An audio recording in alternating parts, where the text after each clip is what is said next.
So those who are squeamish might stay home, I don't know. Mike, how does it feel to be honored here to receive this award? It's great. I mean, anytime that, people bring light to the work you've done. And also, it's not just me, because it's all the great people I work with in front of and behind the camera. Film is a collaborative effort. I've never really believed totally 100% in auteur theory, and had a lot of help. Yes. 25 years have passed since you did the right thing, and I would like to know what changed exactly for you during these 25 years, and for the condition of black people, and the movie about black people.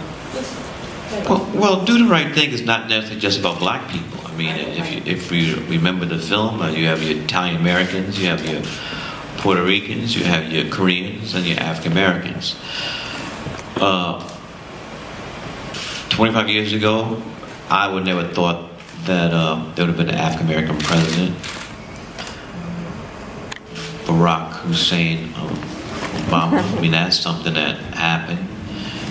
So there have been many, many great developments. But there are more African Americans who are in poverty now than there were back 25 years ago. There's a greater divide between the haves and have-nots. And police are still killing black people. There was a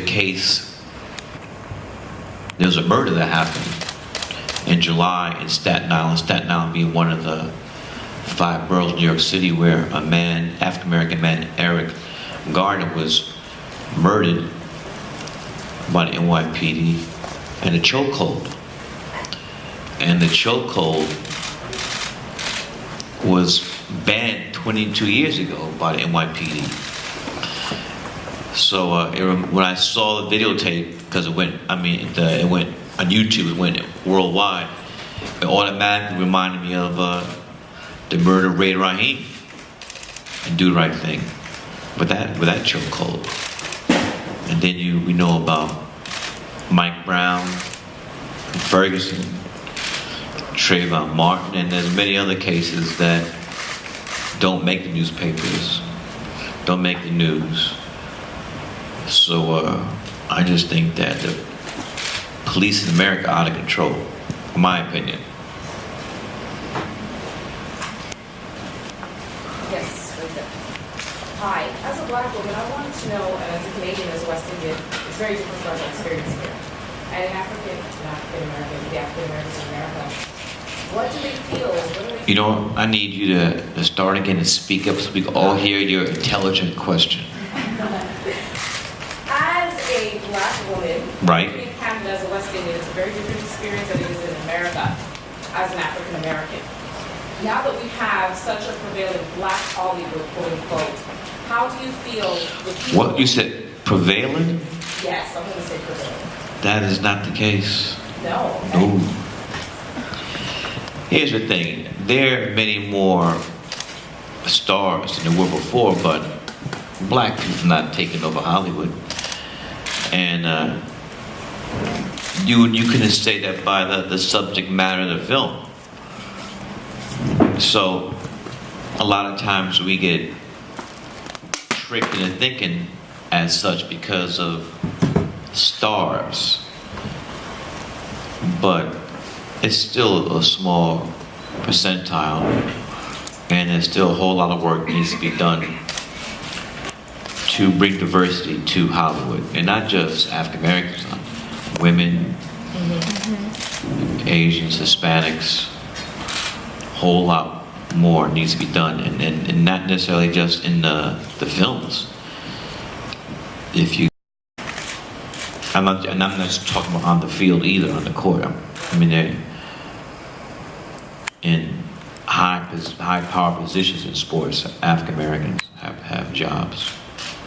What I want to say to continue the question is, what would you say to the youth that are growing up in impoverished places, seeing these black stars, seeing in their mind, like I was thinking, that we're starting to achieve? What would you say to them to be able to achieve that status? Well, number one, we've always had stars, maybe just not enough. But I think that for the young people, they have to understand that the people they're looking up to, they busted their ass to get there. And I think that's one thing that young people have today that might not be that good, but it's not good, where they want instantaneous stardom. And a lot of this stuff has to do with these reality shows and game shows where you get picked and all of a sudden you're the next best thing since sliced bread. But whatever you want to do, you have to work at it hard, and it's not going to come overnight. What's the best advice you could give us here for our industry to get more black filmmakers, more black actors in the industry? What's the best advice? Well, I'm not really an expert on the film industry here in Montreal, Toronto, or in Canada. But I would say that for me, I just think it's just good business sense, no matter what business it is, for your business plan to somehow reflect the diversity that's happening all over the world. It just makes good business sense that whatever you do, you reach as many people as you can. And I don't know about here in Canada, but there's definitely a browning of America. The United States Census Bureau said by early as 2035, white Americans can be the minority. Think about that. White Americans can be the minority in the United States of America by as early as 2035. So if I'm in a business, I'm not going to sleep in that. This is not me saying, it's the United States Census Bureau. And if you're a business and you don't start making changes to adapt for the brown of America, you're going to be out of business. Because someone's going to be smarter than you and beat you to it. And if you slow, you blow.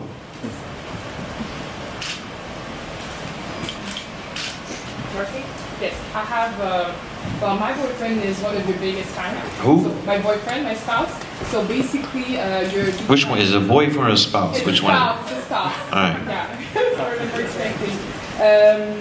So do the right. What's his name? It's Camille. Uh-huh. Yeah, so he's coming tonight. He's coming to see you. So basically, do the right thing has changed his life. So today he's 40 years old. So you can tell yourself that back then he really relate. He relate to your film. So he's asking me, have you ever think about venturing into the world of TV? Since there's so much quality TV series being produced like on HBO or Netflix. And he said that in 2004 you shot a movie named Soccer Free City, which was made for TV, and I think it was supposed to be a pilot for a series. So Right. maybe just like Well, Sucker Free City was for Showtime. It was supposed to be a pilot, but they didn't like it, so they just turned it into a film. But I am working on television. Right now, we're working on trying to make She's Gotta Have It, my first film, into a show for cable television. So TV, the best, and then when you're on the United States of America, the best stuff is on cable. Way better than, in my opinion, than films that the studios are putting out. More interesting stuff, more adult stuff is being done on television. It'll be my 15th year as a professor at the New York University Graduate Film School, where I graduated from. also got my tenure this past summer. In fact, I'm teaching class tomorrow. I teach on Thursdays. I'm showing in class tomorrow a film I've been working on almost 2 years. It's a documentary about the vibrant country called Brazil. And the documentary is called Go Brazil Go. I'm also currently working on a special about the New York Knicks triangle offense. And for those who know basketball, the great Phil Jackson has been hired to be president of the New York Knickerbockers, and we're installing the offense that he used in Chicago to win 6 championships with Michael Jordan with the Bulls, and 5 with the Lakers with Kobe and Shaq. So he's going to bring the glory to New York City.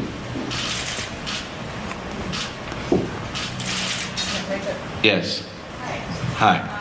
I am a recent graduate from university. I'm actually African American as well. What school? I went to McGill University, North Carolina.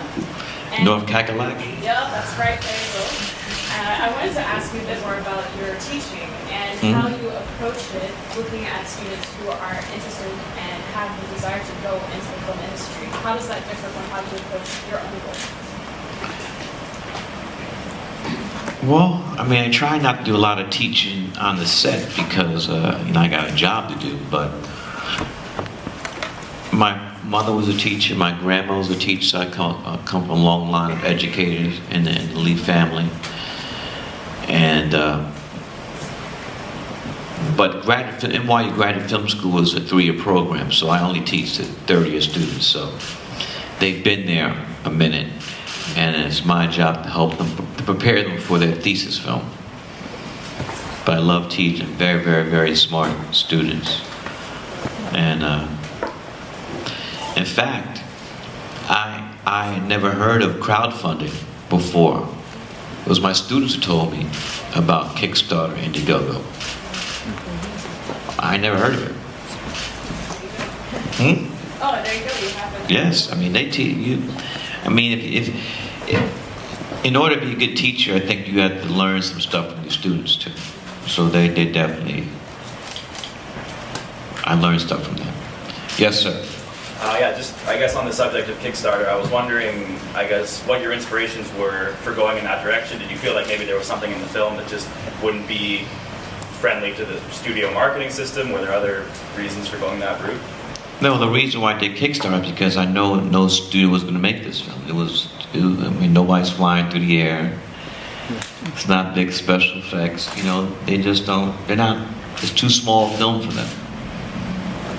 So, same reason why I raised the money for She's Gonna Have It. No studio was going to make that film. Not back in 1986.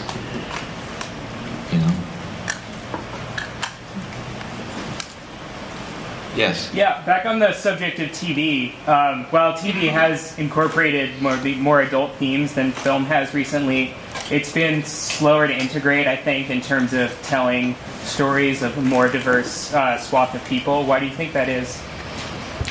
Well, it's very simple. Because the people who decide what gets made and what doesn't made are not of color.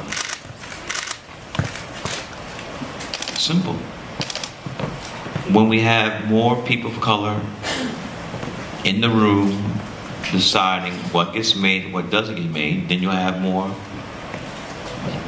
more diversity in the subject matter. That's simple.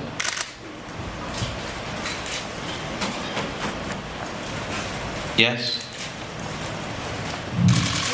Yes. Maybe that's a large question, but I'll still ask it.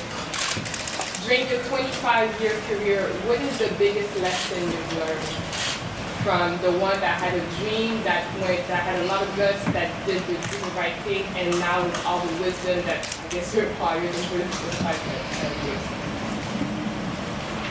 It's a tough motherfucking business.